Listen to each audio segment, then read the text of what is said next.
One of the things that I love most about Dartmouth is how it feels like this place is really many places all at once. There's state-of-the-art labs that are alongside old, collegiate-feeling libraries, art studios and music halls, even an organic farm, a world-class art museum that feels like you're in a major city, views of the Connecticut River that feel like you're miles from the hustle and bustle. I've never thought that the phrase, "there's something for everyone," does Dartmouth justice, because I don't know anyone who only spends their time in just one of these spaces. Really, it's that there's everything for everyone. So let me show you what I mean with just a few of the places here at Dartmouth that are most dear to my heart. Our first stop is a classroom, since first and foremost, we are here to learn. But I bet this isn't what you're picturing when you hear the word.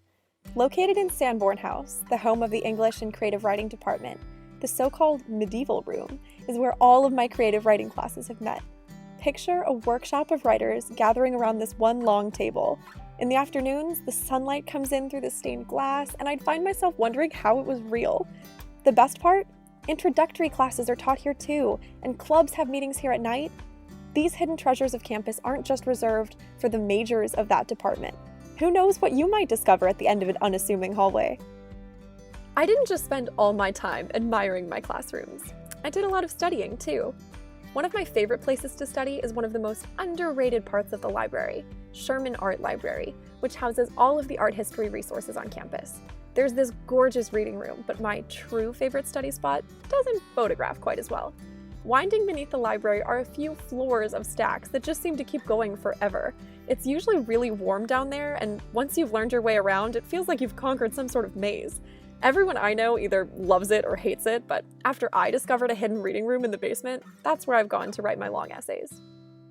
One of the most special places on campus to me is the Ledyard Canoe Club, just a 10-minute walk from the center of campus or wherever your dorm or favorite study spot might be. I'm not much of a swimmer, let alone a paddler, but any view of the Connecticut River is a great place to think. Since New Hampshire has so little light pollution, the views of the stars here are truly incredible. A lot of Dartmouth students take what we call walkums, which is a walk around nearby Ockham Pond. But my friends and I would usually take walks here to the river. When the weather's warm, there are benches and a hammock by the Ledyard Canoe Club, which are great places to read or talk, and you feel like you're miles from campus, even though it's just a short walk from the green. Our next stop is actually right off of the green. I like to joke that nothing is more than 15 minutes away on campus in any direction. At the Hood Museum of Art, with over 60,000 works in the collection, there's always something new to see.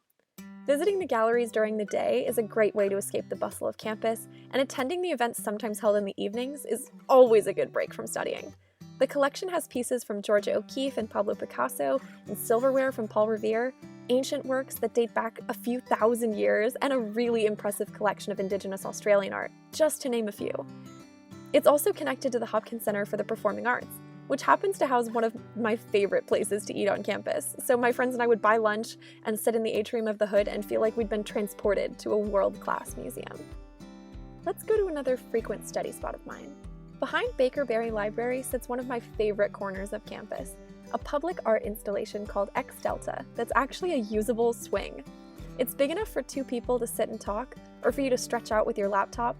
During my sophomore summer, this was where one of my best friends and I sat to discuss our major plans and reflect on our halfway point of our time at Dartmouth. Big stuff to talk about, but much more relaxing on a really cool swing. You can tell how loved it is because there's almost always someone sitting there, often with friends. Our last stop is inside this cute little white house. Some of my favorite memories have been in a house I never lived in, the Sustainable Living Center, one of the many living learning communities Dartmouth students can apply to. It was home to some of my best friends on campus. I met a lot of new people here too, as the smell of baking banana bread in someone else's house always has a way of summoning all their roommates. Communities like this exist all over campus, and I really enjoyed being an honorary member of a lot of them. Everyone's favorite nooks and crannies of campus are different. I think for most of us, the ones that come to mind are the places where you've had the best memories. And it's really cool to think that someplace I walk by every day without a second thought might be really important to someone else. So this is just my version of Dartmouth. What will yours be?